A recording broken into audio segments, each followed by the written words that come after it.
Yo mga repa. So andito na naman tayo. Mag-vlog na ba ulit tayo? Or ito lang, update lang kasi ngayon lang dumating yung ating plate number. Almost 1.5 year bago nakarating. So sa ganong katagal na din ata tayo hindi nakapag-vlog. May higit isang taon na ata tayo hindi nakapag-update ng mga vlogs natin dito.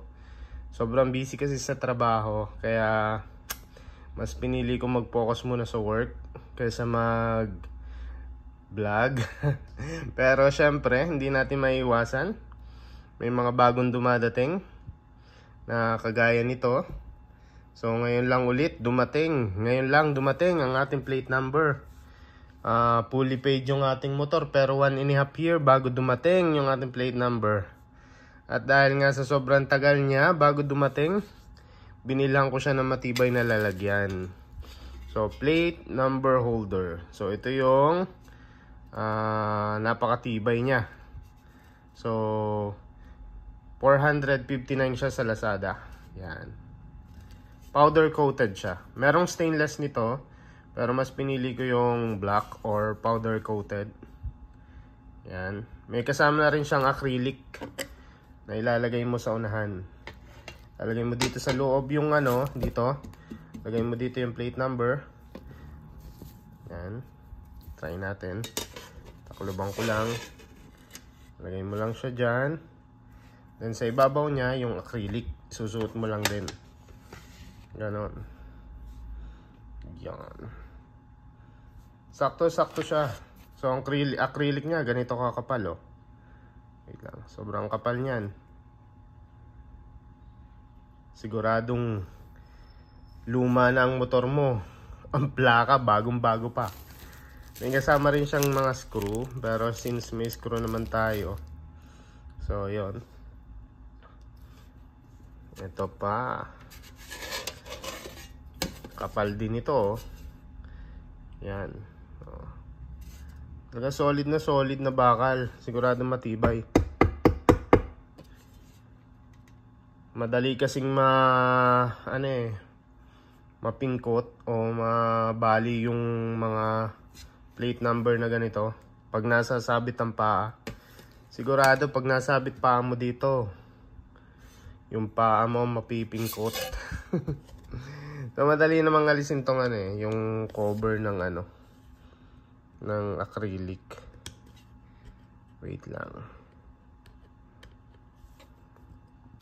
Ayan, madali naman siyang alisin. Yung iba mahirap daw alisin yung mga cover ng ganito acrylic. Wala akong paghahawak video. Wala. Yeah!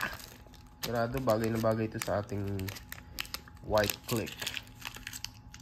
Ayun, tanggal na natin. So masama may pakita ang plaka. Kasi nakikita ko kasi mga nakatakip din yung plaka nila eh. Pero yan. Saktong-sakto ang butas nito sa mga bagong plaka. Yan. Tapos ito na lang yung kakabit mo. Bigat niya. Pero okay lang kahit mabigat. At least alam mong safe ang iyong magiging plaka. Luma na ang motor mo. Pero ang plaka mo bago pa. Wait lang, kabit ko ang plaka natin. Ano pa bang takluban to? Wait lang. Akin munang ikakabit. Then, saka natin tatakluban. Yan. So, ayan itsura niya. Diba? So, nasa sa loob yung acrylic. Ayan, nakakapit na buhok. Nasa loob ng plaka, sa ibabaw is acrylic. Talagang hindi siya mababali dito. So ilagay ko na lang yung link sa description ng video. Sa Lazada ko ito nabili 459 pesos. So meron pa ding shipping fee.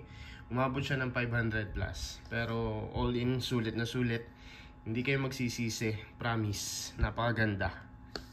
Kung meron na kayong plaka at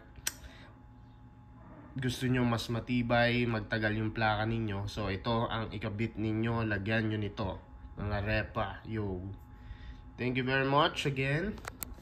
Ride safe. Sana may kasunod pa to, pero siguro meron pa. Yung ating motor naman kasi talagang almost bago pa din. Hindi natin masyado nagagamit eh. Wala pa rin ako masyadong naidagdag simula nung huli kong upgrades. So thank you again once again. Thank you very much mga repa.